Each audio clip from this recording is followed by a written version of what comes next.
Every town has that one house, the one that looks too perfect. Perfect lawns, perfect fences, perfect smiles. In the 1990s, that house was called Fox Hollow Farm in Westfield, Indiana.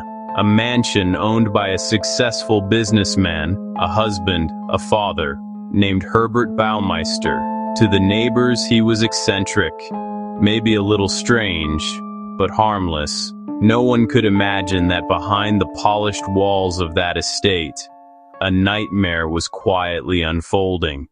Herb was born on April 7, 1947 in Indianapolis. By his 40s, he was the proud owner of a chain of thrift stores, Save-A-Lot. He had money, a wife, children, everything that screamed success. But what no one saw was the growing storm inside his mind. At night, away from the bright lights of suburbia, Herb lived a different life. He frequented gay bars in downtown Indianapolis, quiet, polite, blending in. Some nights he'd leave with someone, and that someone would never be seen again. Between 1989 and 1996, at least 16 men vanished. All young, all last seen at the same few bars. Some families reported it, most were ignored. Missing persons, yes, but adults, after all. The police had bigger things to worry about. Fox Hollow Farm was more than a home. It was a labyrinth, a massive property on 18 acres surrounded by woods, with a private indoor pool that shimmered under cold blue light. Herb often invited his victims there. A drink, a swim, maybe a flirtatious conversation. What happened next was never fully known, but police would later find strangulation marks on bones buried in the woods. Some remains were found near the edge of the pool, as if the water itself held memories of death. Herb's wife, Julie, noticed strange things. The smell of decay near the yard, mannequins floating in the pool, long disappearances.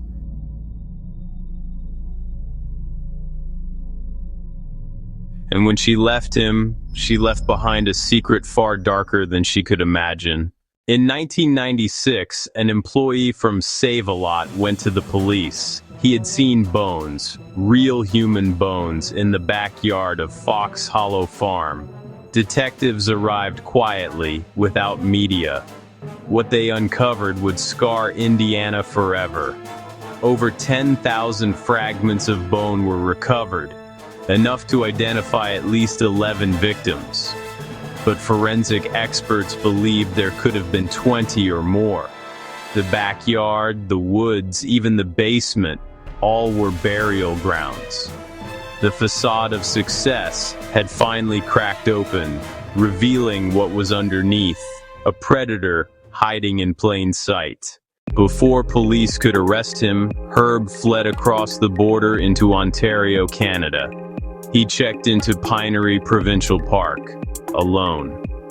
For days he camped in silence, watching the waves. On July 3, 1996, he ended his life with a gunshot. A note was found, pages of rambling thoughts, complaints about his failing business, his marriage, but not one word about the murders, not one word for the dead. Fox Hollow Farm still stands today. Some who've lived there since claim to hear footsteps in the hallways at night, splashes in the pool, voices whispering names no one recognizes, indistinct whispering layered under narration. The story of Herb Baumeister isn't just about murder, it's about deception, evil that smiled, waved, and mowed the lawn next door. Because monsters don't always hide in darkness. Sometimes they build their homes right beside ours. Chicago, a city that never sleeps, the heartbeat of America's Midwest. Lights, movement, life on every corner.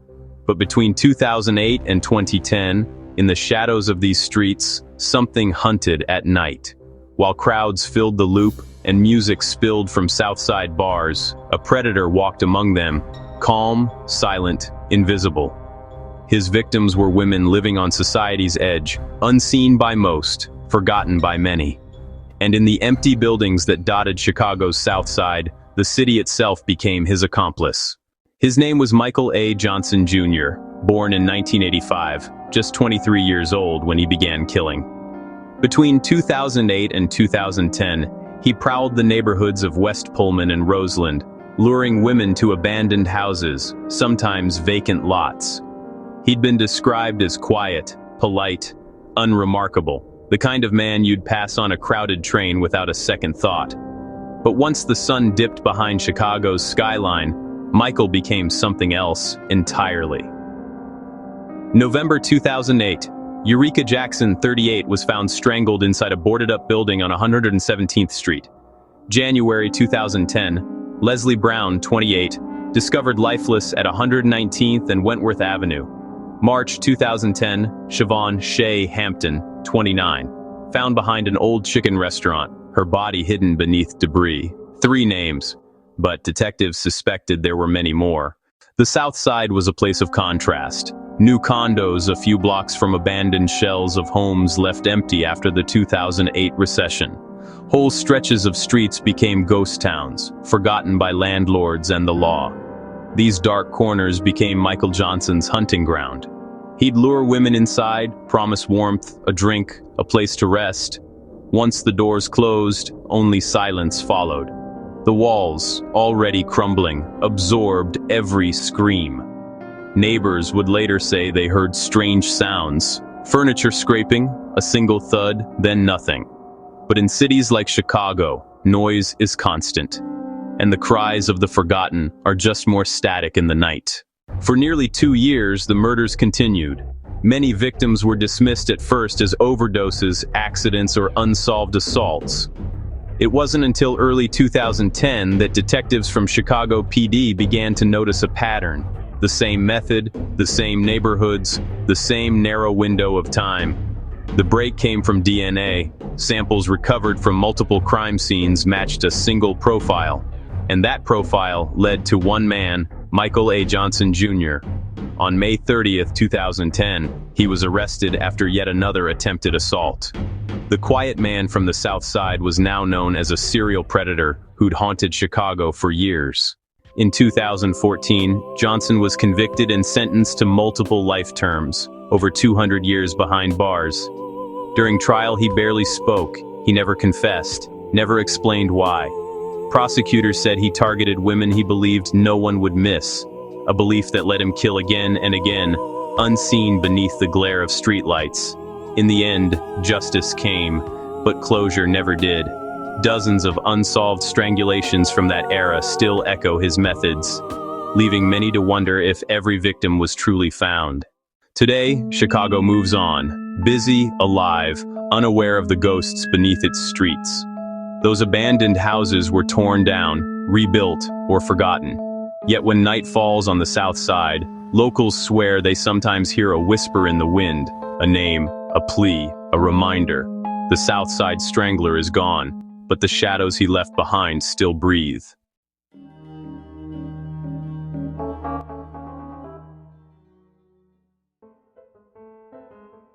Flint, Michigan, once the pride of America's auto industry, now a city scarred by ruin. Boarded up homes, empty factories, silent streets after dusk. In the spring of 2010, while the world looked away, something sinister woke inside Flint's shadows. Late nights, quiet streets, men walking home from work or the corner store, and a predator stalking them in silence, or so it seemed. In that summer of fear, the city that built motors became the city that tried to outrun a monster.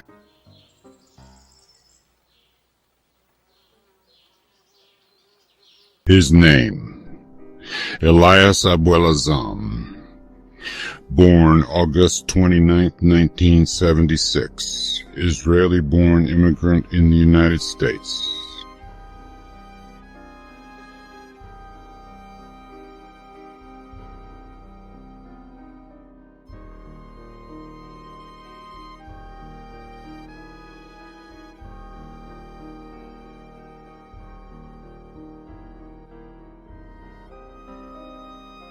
Tall, broad, unassuming in daylight. He worked odd jobs, sneakers, sneakers,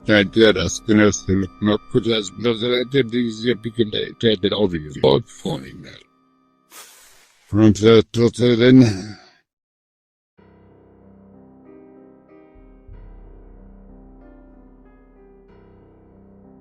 Was it a fit? He did the set, and that is first.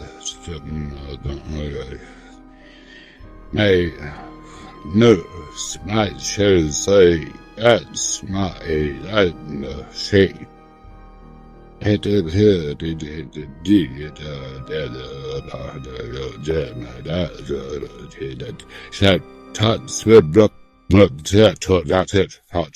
in July 2010, the pace of horror escalated.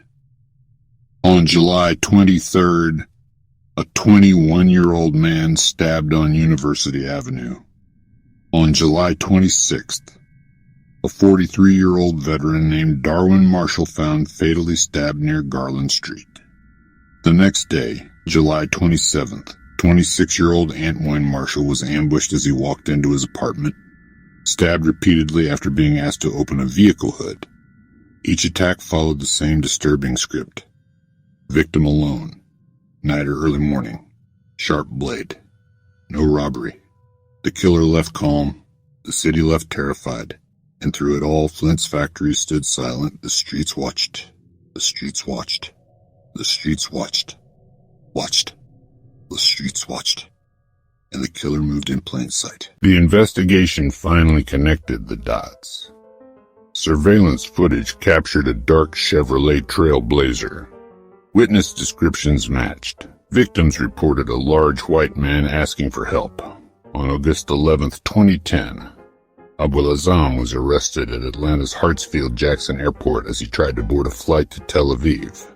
Michigan prosecutors charged him with the murder of 49-year-old Arnold Miner, August 2nd, 2010, and numerous stabbings across Michigan, Virginia, and Ohio. In June 2012, he was sentenced to life without parole. The rampage ended, but the scars remained. Flint didn't heal overnight. The city's broken homes, its abandoned plants, served as reminders that evil can flourish where hope fades. Families of the victims survived, but many asked, why here? Abuelazam targeted the invisible men who walked alone, who were not always missed. That invisibility gave him power. Today, the factories still echo. The streets still whisper. And every time someone walks alone after dusk, Flint remembers the summer when fear walked with them. Maybe the next monster won't wear a disguise. Maybe he'll simply drive the SUV next door. Ask for help. Walk away.